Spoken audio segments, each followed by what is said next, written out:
Hi friends, good morning. Welcome to RJ blogs friends. ఈరోజు మా tiffin వచ్చేసి మనము ఇది ప్రతి ఒక్కరికి పరిచయం ఉన్న టిఫిన్ ఫ్రెండ్స్. మనం అప్పుడు చేసి వాళ్ళం, ఇప్పుడు మొత్తం కనుమరుగైపోయింది. ఇది మనకు మాత్రం ఇది అప్పుడు టిఫినే, ఓకేనా. ఇది గంజన్నం చూడండి, కొంచెం గంజి మార్చుకున్నా. ఇది అప్పుడప్పుడు మా చిన్నోడు చేసిస్తా నేను. కొంచెం వేడి వేడి అన్నం, కొంచెం సాల్ట్, ఉప్పు కొంచెం.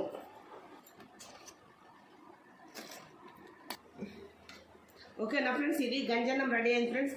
ఇది ప్రతి ఒక్కరికి పరిచయం ఉన్న టిఫిన్ అప్పుడు మనకు. ఇప్పుడు పిల్లలకు అసలు ఎవ్వరికి దీని విషయమే తెలియదు. ఓకేనా ఫ్రెండ్స్, మా బాబుకి అప్పుడప్పుడు నేను చేసిస్తే ఎప్పుడన్నా ఒకసారి. ఇది మంచి హెల్దీ ఫుడ్ అని చెప్పుకోవచ్చు ఫ్రెండ్స్. ఇందులో మంచి ప్రోటీన్స్, విటమిన్స్, మినరల్స్ ఉంటాయి. ఇది తిన్నప్పుడు మనకు బీపీ, షుగర్లు ఏం లేవు అప్పుడు. ఓకేనా, వీలేదు అప్పుడప్పుడు